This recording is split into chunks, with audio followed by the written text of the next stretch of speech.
Hey kids, Salmonella isn't here right now. That's probably due to the rapid amount of terrorism he's committed in Africa.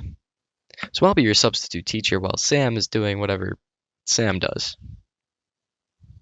I had to read this book called The Hiding Place, and yes, this is going to be a short summary of the whole book, as summarized as best as I can. The story starts out in the Dutch city Haarlem, which is a charming city featuring great culture, cafes, shops, and restaurants. So it's basically New York without the charm and culture. The protagonist is this woman named Corrie ten Boom, who is the author of the story. Corrie's family is celebrating the 100th anniversary of her father's shop.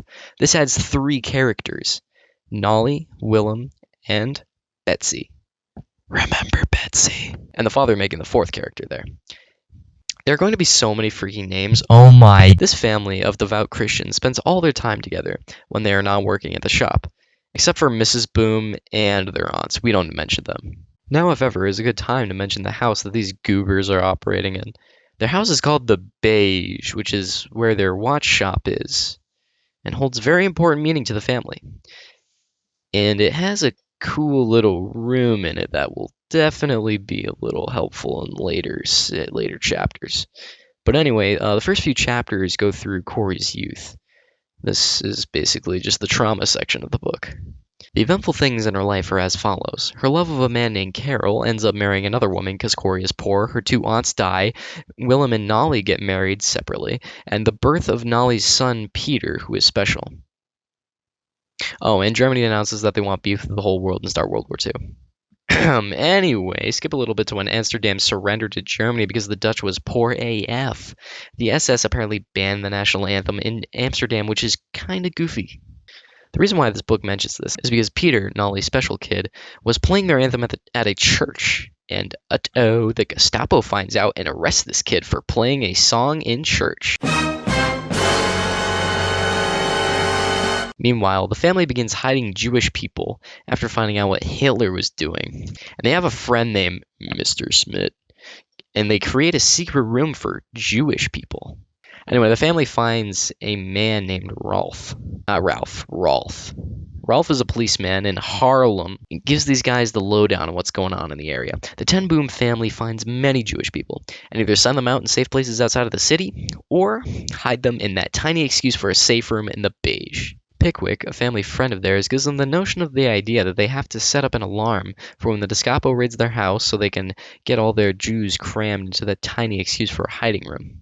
They get this buzzer so if a razzia occurs, they can quickly hide their smuggled Jewish people into a safe place.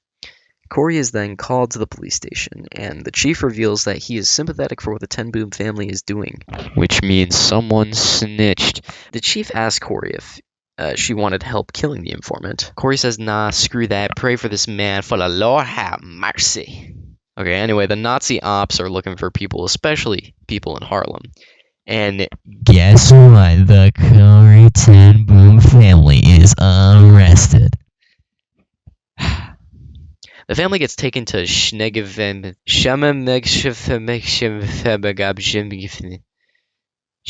I gotta Google this. Scheveningen. Scheveningen.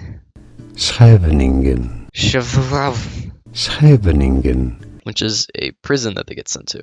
Corrie there gets very, very bad disease and has to be put in a solitary cell all by herself.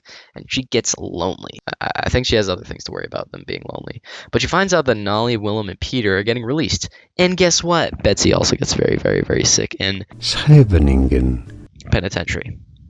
The family is being released from because their father died in Scheveningen. And they are going to listen to the reading of the will.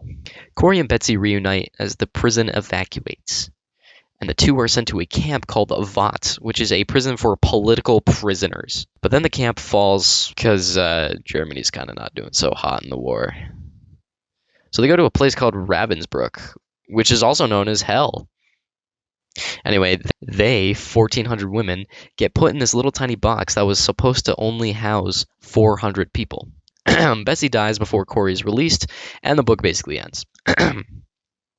The conclusion of this book is that Corey gets to be a helper for people that were oppressed during the war.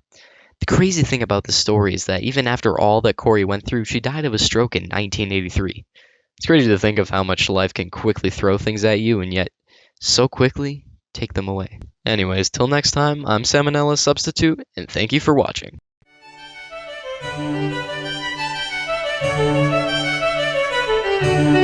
I need to learn how to read. I'm so bad at reading.